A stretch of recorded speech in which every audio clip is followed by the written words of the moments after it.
Hello, everybody. It's a big honor to be with everybody again. Today we have a very interesting topic. We have Erik Hoeven from Nestborn. He's the general manager for the company.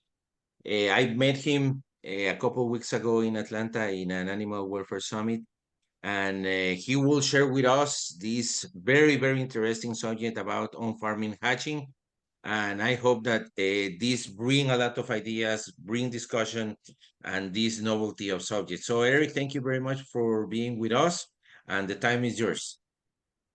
Okay, thank you very much for this very kind introduction and offering me this podium to speak about on-farm hatching of broilers. I really appreciate that.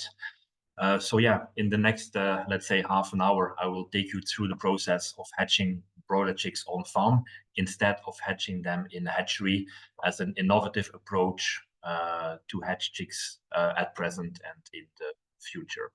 So I will guide you mostly through the application of on-farm hatching through the Nestborn system, which is a system that we developed and that we know the best, of course. Maybe a small background. The system is a Belgian innovation. So the system was born, let's say, within the research and development activities of a hatchery-minded and poultry-passionate environment in Belgium. Our goal was to find an accessible on-farm hatching solution with benefits, of course, in terms of early feeding, but also beyond early feeding. And the system was actually for the very first time launched in VIV Europe in 2018 in Utrecht. Since then, we were able to acquire experience in more than 10 European countries where we have hatched on farm. And in most of these countries, also, this has led to long-term cooperation with hatcheries and integrations. And at the moment, we are also expanding outside Europe. We are thinking about USA and South Africa, for instance. In 2025, we will have available 25 installations or Nestborn machines that you will see later on in the presentation. We can make them compact, we can make them regular, and we can also have them available for any type of setter tray hatcheries would be using. Well, there are various angles of interest, and I will also try to guide you through that in the presentation. Why somebody should engage into on-farm hatching or into Nestborn.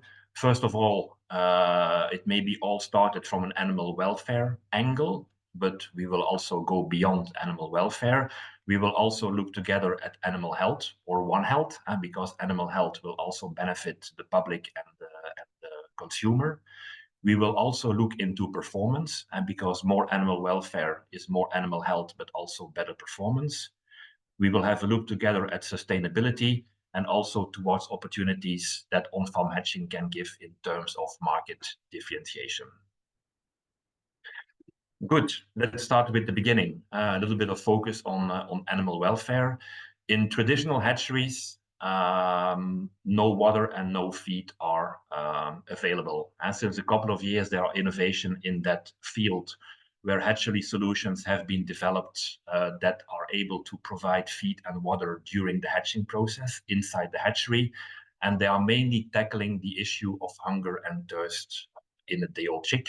And because in a hatchery, there is a hatch window where maybe the first chick will hatch at a certain moment, and it can take up to 36 or 24 hours later until the last chick is hatched in a hatcher. But that means that in traditional systems, they are not able to eat and drink until the last one is hatched and that they have been transported to a farm where feed and water is available.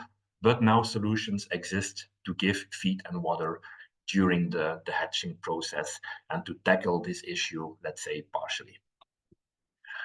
When somebody is going to on-farm hatching, obviously the eggs are transported to the farm after 18 days of incubation in the hatchery. And so the hatchery is still necessary during the first 18 days of incubation. Then the eggs will be candled, they can be vaccinated in ovo, and then the eggs are transported to the farm, where then the chicks will hatch, and they will on the farm have a direct and immediate access to feed and water, which also is uninterrupted, and the feed and water availability will never disappear anymore along the process. On top of solving the early feeding in a very efficient way as well, it's also taking away, by hatching on farm, all the hatchery handlings and all stresses related to hatching in a hatchery. And also day-old chick transport is eliminated because it will be the egg that will be transported and no longer the chick. At the same time, we see a very different temperature profile with hatching on farm, where chicks in general are subject to less elevated temperatures, and this will have a big impact on chick quality and on gut maturation. And on top of that, by hatching on farm, also another stressor will be eliminated, such as disease stress and cross-contamination risks, which can be associated with hatcheries. When you hatch on farm, the egg, often with a limited amount of origins from the parent stock, will be transported to the farm in general clean conditions. Chicks will hatch there and will not be subject to the whole disease pressure, let's say, from a hatchery, but only the pressure available in the barn, and they will be able to orient the development of their immune system to these very specific conditions in the barn, where they will spend the rest of their life. So it's going to be very targeted, very efficient, and the birds will be more healthy, as you will see later in some other slides. So yeah, animal welfare, it has been confirmed also by a study made by the European Food Safety Authority in Europe, which 1 or 2 years ago looked more specifically into the welfare of newly hatched broiler chicks. It compared systems where chicks were hatched in the hatchery compared to chicks hatched in the farm, HH compared to HF. And they saw that the level of welfare concerns is much more limited, 2 against 6 potential concerns when hatching on farm compared to any hatchery hatched system. So actually, in short, the recommendation of the European Food Safety Authority from the point of view of animal welfare was actually to only transport fertilized eggs in the future instead of day-old chicks and hatching these chicks on the farm. And that was their recommendation. They made that recommendation not only for the pure sake of welfare of the day-old chick or of the broiler, but they also see that in the context of the One Health approach, meaning that a more high level of welfare will lead to a more healthy chick, and that will also benefit the consumer and the society if, for instance, less antibiotics are used in broiler production. So yeah, then is the question, is on-farm hatching indeed leading to less utilization of antibiotics in broilers? And we were very happy to make a publication 1 or 2 years ago with the Faculty of Veterinary Medicine in Ghent in Belgium, who collected data in the field. So this is really data from farm animals in daily conditions. They collected with veterinarians the utilization of antibiotics in these broiler farms, and they came to a clear conclusion that the level of antibiotic utilization was 44% lower in farms that were using the Nestborn on-farm hatching system. About 50% of the flocks was actually raised without any antibiotic during the complete cycle. In comparison, farms starting with traditionally hatched chicks, only 12% of the birds at the end of the cycle were able to reach the processing plant without any use of antibiotic, nor preventive, nor curative. And so it's increasing really the chances to go into no antibiotic or low antibiotic consumption production by going to on-farm hatching. And we see that the biggest difference in utilization of antibiotic is actually made in the first week. And the study is also showing an insight, and this study is openly available on the internet, is actually showing that the biggest reduction in utilization of antibiotics is actually utilization of antibiotics linked to gastrointestinal problems.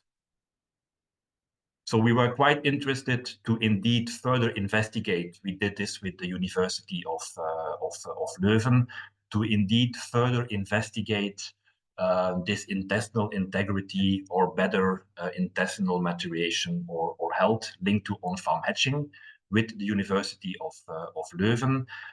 And the hypothesis we were testing with them is if due to early feeding, but also general absence of stress due to on-farm hatching, would the intestinal development be better with nest-born chicks? And they have a system where they are using an indicator molecule, diamine oxidase or DAO, which can be found in the blood of birds. And the lower the level of DAO found in the blood or in the plasma of the birds, that means actually that the lower the level, the less the damage in the intestine was, and the better the maturation actually took place. So we looked here in 4 consecutive days during the hatching process, or actually until the day after end of hatch. They looked in the concentration of DAO in the plasma of the newly hatched chicks, and they came to a clear conclusion that at every moment of these 4 consecutive days, the level of DAO was significantly lower in the nest-born hatched chicks with early feeding without stress, showing actually that indeed the intestinal development was maybe happening already faster, but also the advantages seems to remain. And that was somehow, let's say, reinforcing the hypothesis that intestinal health due to on-farm hatching was better. And the antibiotic utilization study I mentioned previously was indeed showing that throughout the complete growing cycle of a bird, far less antibiotic, especially linked to gastrointestinal disorders, have been used in broiler production. The next step I'm trying to take here is indeed what is the link between on-farm hatching and lower foot-pad dermatitis scores. Foot-pad dermatitis is also, again, an animal welfare concern, can also impact, of course, productivity, but it's an animal welfare concern later in life, key welfare indicator. And this study actually is showing that indeed early feeding, when foot-pad dermatitis scores are scored during the cycle at day 21 and day 35 in this example, it was actually clearly showing that early feeding had a positive impact on foot-pad dermatitis scores. And when you look within the different early feeding systems available, either early feeding in the hatchery or early feeding in an on-farm hatching context, it actually shows that you have the biggest improvement when you do early feeding in the context of on-farm hatching. Far better, significant foot-pad dermatitis scores.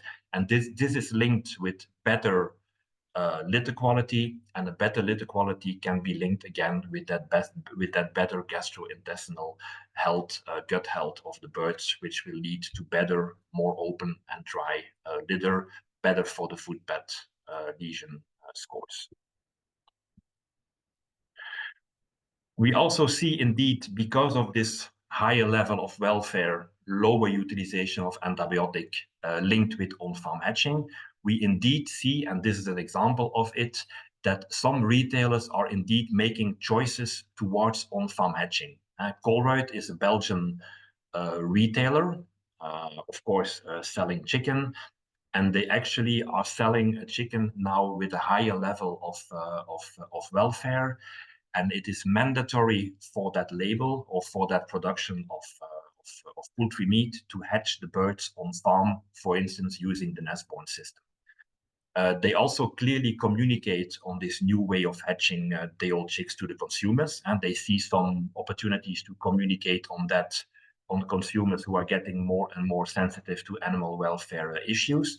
But at the same time, they also communicate that by changing to this system using on-farm hatching, about 90% of what they sell as poultry products actually comes from zero antibiotic production. And so they're able to raise 90% of the birds in a no antibiotic ever concept, also due to the utilization of the on-farm hatching system. Well, how does it work? I think it's quite important now to start showing the audience how on-farm hatching is applied. Of course, there are different on-farm hatching solutions. The one I'm going to show you is the Nestborn system. So actually what is interesting with that system is that the farmers do not need to change the broiler barns. And so no additional equipment is necessary, needs to be purchased. It's actually the hatchery which will have the equipment to perform the on-farm hatching, equipment that can move from farm to farm, taking into account, of course, good biosecurity rules. The only thing that farmers need to do differently in the preparation of the house, and this is an example where they are doing it, let's say, in a more automated way, but they will make some kind of a nest, make the litter a little bit thicker in the areas where the pre-incubated eggs will be placed on the floor, and to have a little bit of a softer underground where the eggs will be placed. So they do that prior to arriving of the eggs from the hatchery after 18 days of incubation. Then the eggs will arrive from the hatchery, and so they have been candled, they have been vaccinated in ovo, 18-day incubated. They arrive to the farm to spend the last 2 or 3 days on the farm and see the chicks hatch there. Then there is the automated Nestborn egg placing machine. It's battery driven, very high pace, and it will take the eggs from the setter trays and put these eggs directly on the litter on the floor. There is also the possibility to use wireless sensors measuring eggshell temperature, relative humidity, CO2, and air temperature. All these data will be displayed on the website that farmer and hatchery can access. And that makes actually the follow-up of the hatch on farm very easy, let's say, because on a mobile phone or on a computer, farmers and hatcheries can see in real time the eggshell temperatures in the barn and can easily make corrections by increasing or decreasing the temperatures in the barn to remain within the good boundaries for hatch on farm. Then, of course, the chicks will start to hatch, also with a certain hatch window, not different than in the hatchery. But chicks have a direct and immediate access to feed and water after hatching. They don't need to wait for processing of the chicks and transportation to the farm. Feed and water is available, also light, of course, and they also have a lot of space, which can never be given to them in a hatchery hatched circumstance. Then at the end, of course, a certain amount of eggs will not hatch, and they will need to be taken care of. This is related to the accuracy of the candling system. The better you candle, the better the success rate on farm will of course be. And that means that is the start of a cycle with broilers that, depending on the region or the production system, can take 4, 6, 7, or 8 weeks. There are quite a lot of videos available on YouTube on our Nestborn channel. I would invite you to look at the various videos we display here, but I will maybe show one now for the sake of example how it looks like. So the video will start now.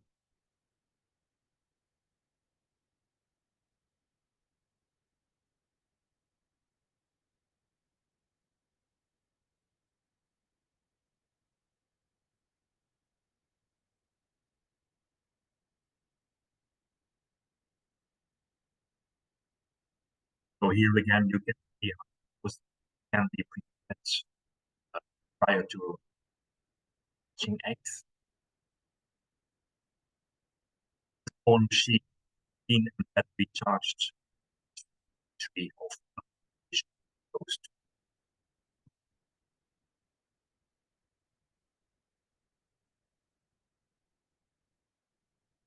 Everything is set up, waiting for the egg to arrive.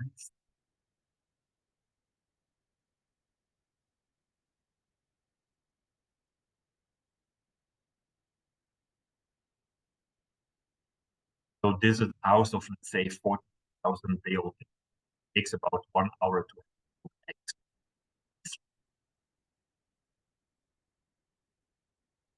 So the trays eggs are inserted and the machine is going forward independently.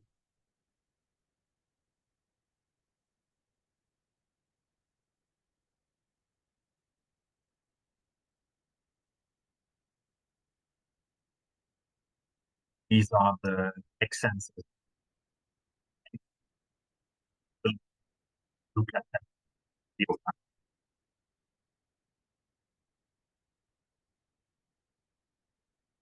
And then the chicks will start to have more space.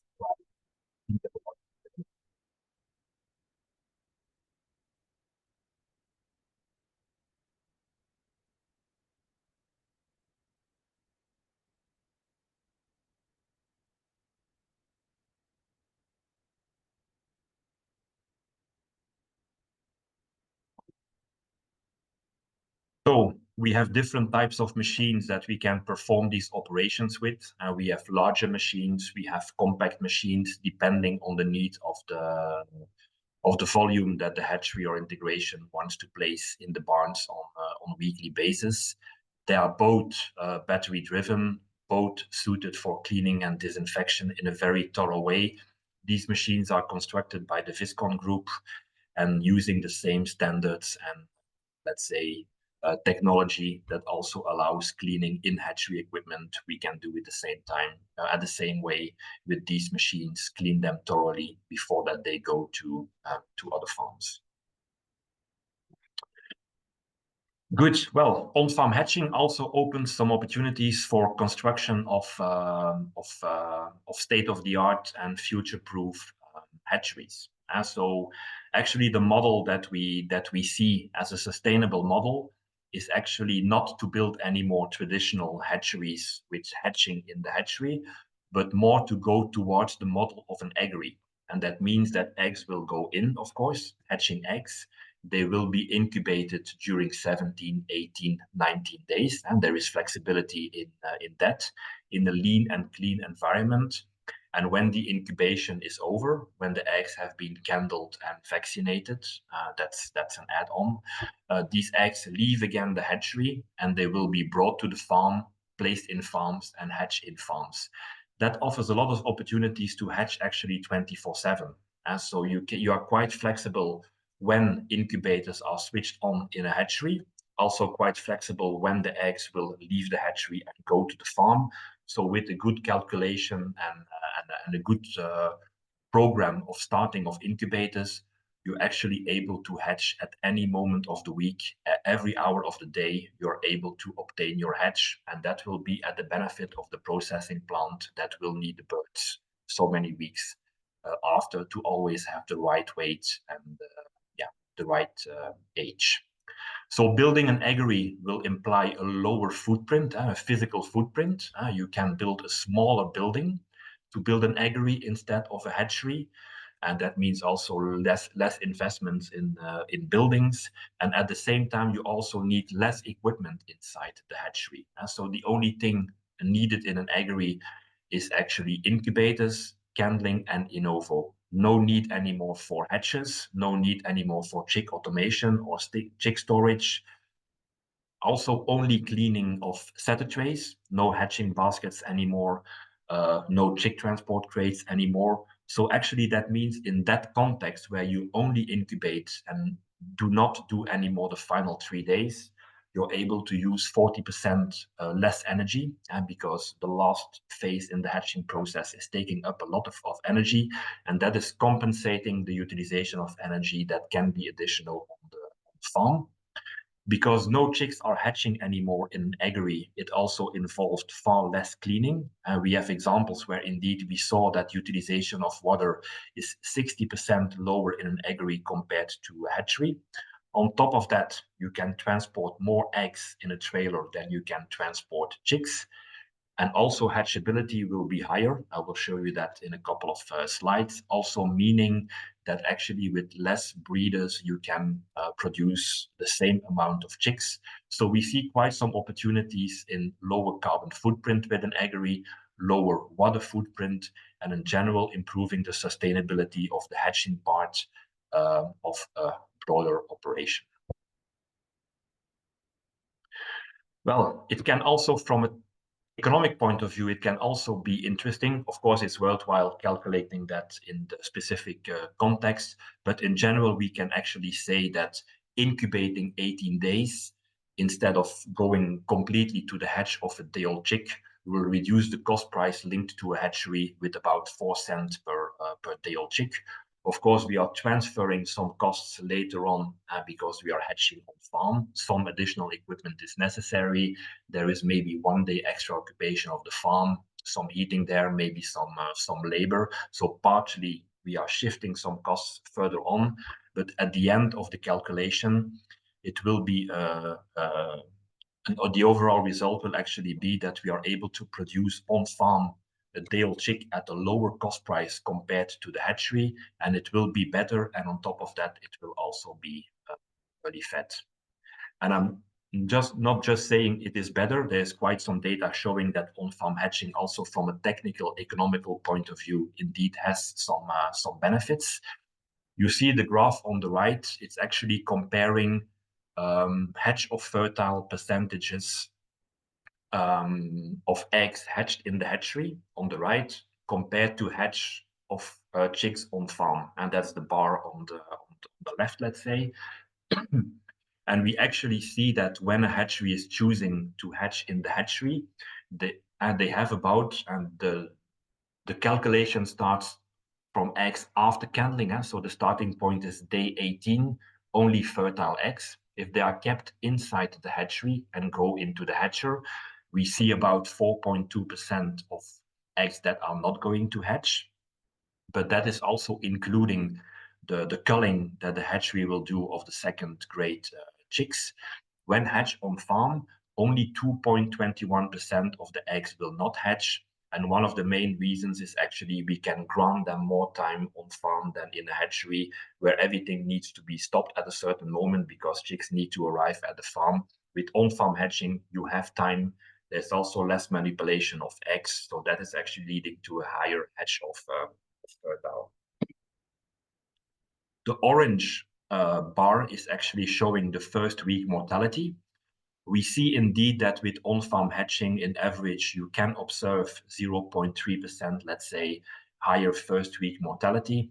But actually, it's not real mortality. It's because the start of the cycle will be with the second grade chicks inside the barn, and because the hatchery has not been able here to do grading of chicks. And so you will start with a cycle that still needs a little bit of work and attention by the farmer.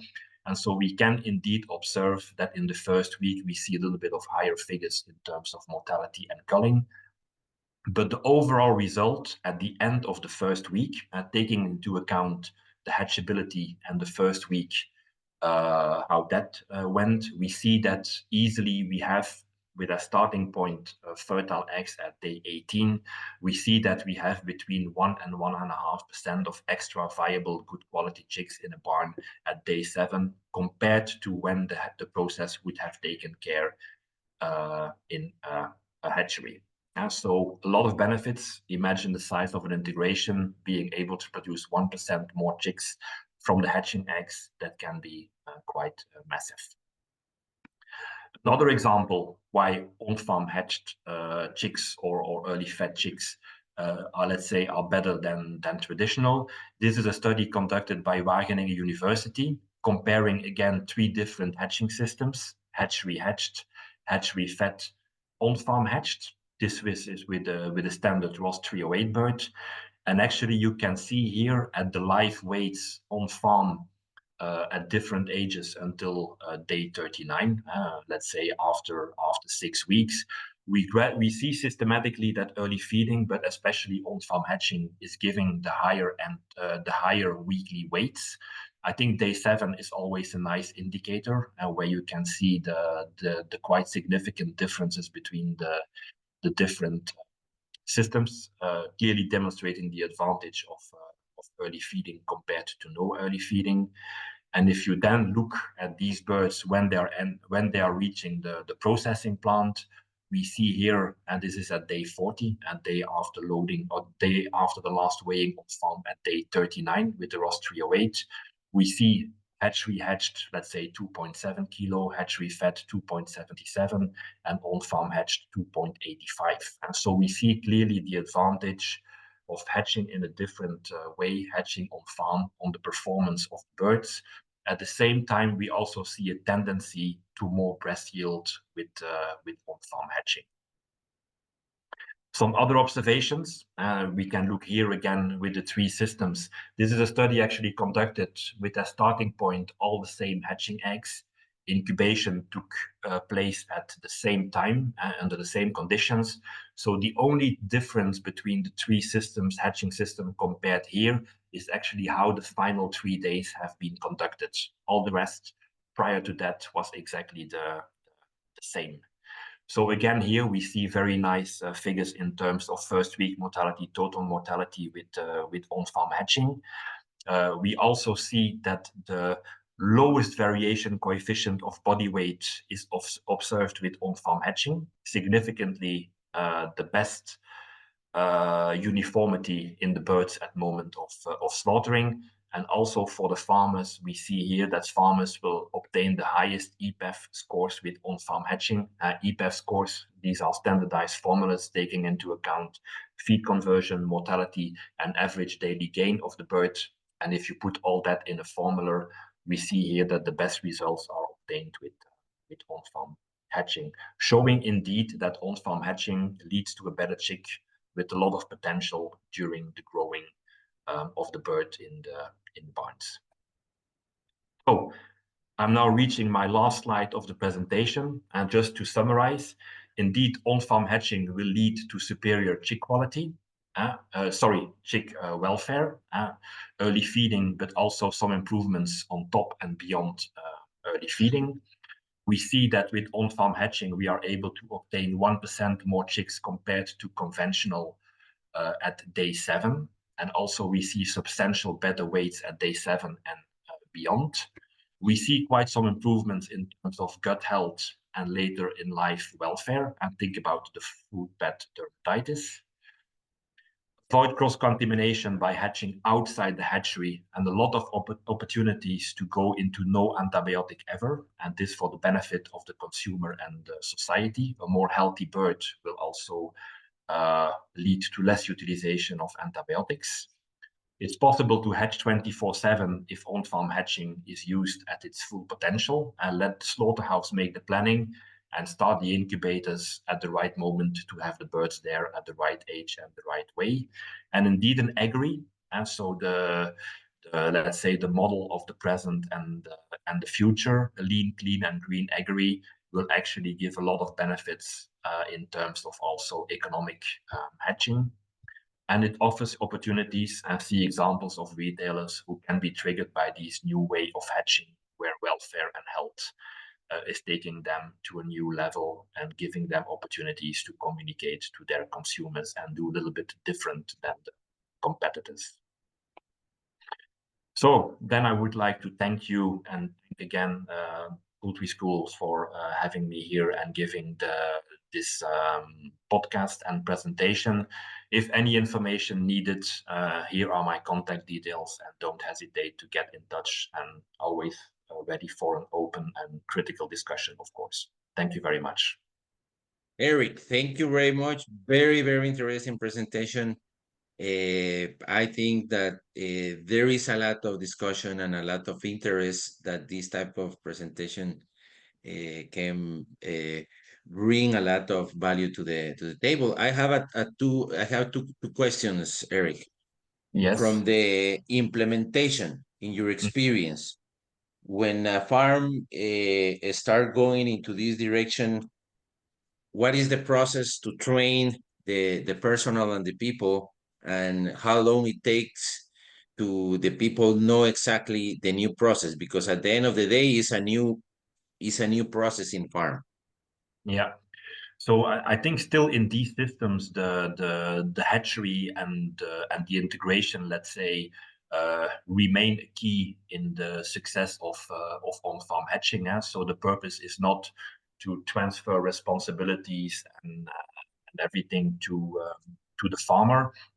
So it remains a very good collaboration between hatchery technician and farmers.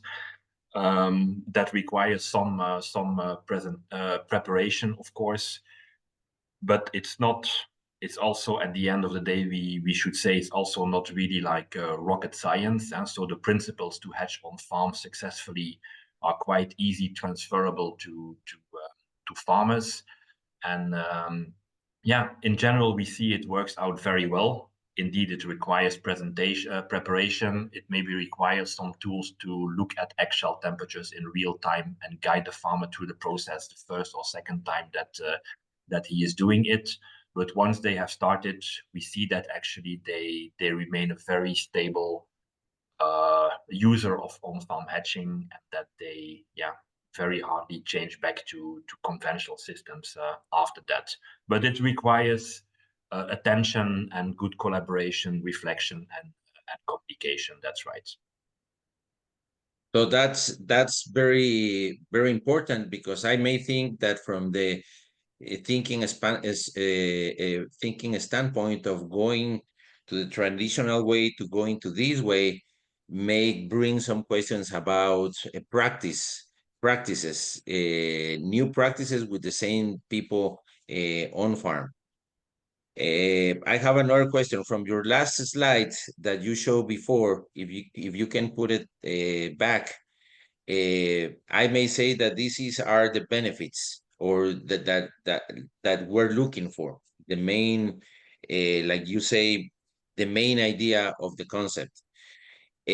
Obviously, this has an economical, let's say, support.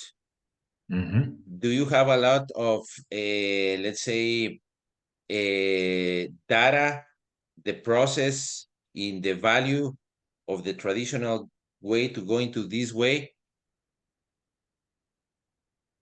I think that there are quite some calculation tools, let's say, comparing the from a hatchery point of view, for instance, there are quite some good calculations tools that we have available, comparing, let's say, the cost price of investment of a traditional hatchery or a hatchery compared with hatching using innovative systems like that, taking into account investments, but also variable costs and technical improvements that are made into the hatchery.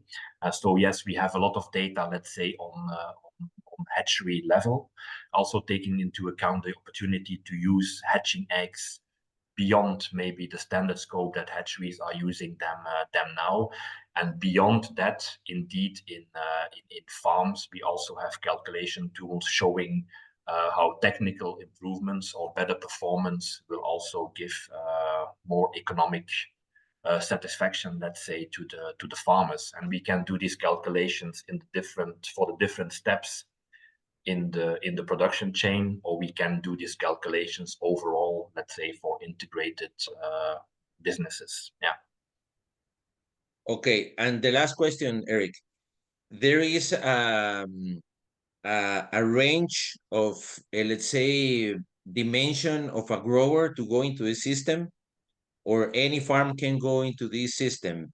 Big multinational, big companies, or is for middle ones?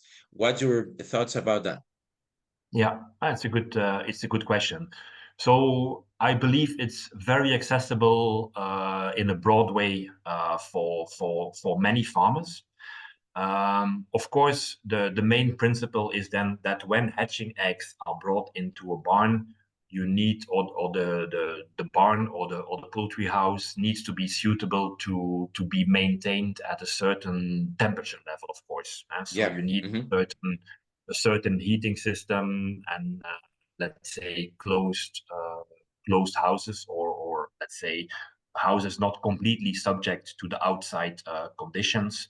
So when hatching on farms, it is indeed necessary to keep the eggs, let's say, at about 34.5 degrees at a more or less stable level during the 2 or 3 days that the process is taking place. And so the most important criterion would be, indeed, is the house suitable to be temperature controlled? Yeah, that would be the starting question. Okay, perfect. So if you can put your last slide. So everybody, I think that this presentation has been very, very interesting. And here are Eric contacts, telephone and email. And Eric, thank you very much for your time. I think that we're doing a really good job sharing good knowledge, and helping the industry to move in the right direction, Eric. So thank you very much, Eric, for your time, and I hope that so many people can reach you out for more questions and spreading this technology. Okay, thank you very much again for this opportunity and the initiative to offer this platform to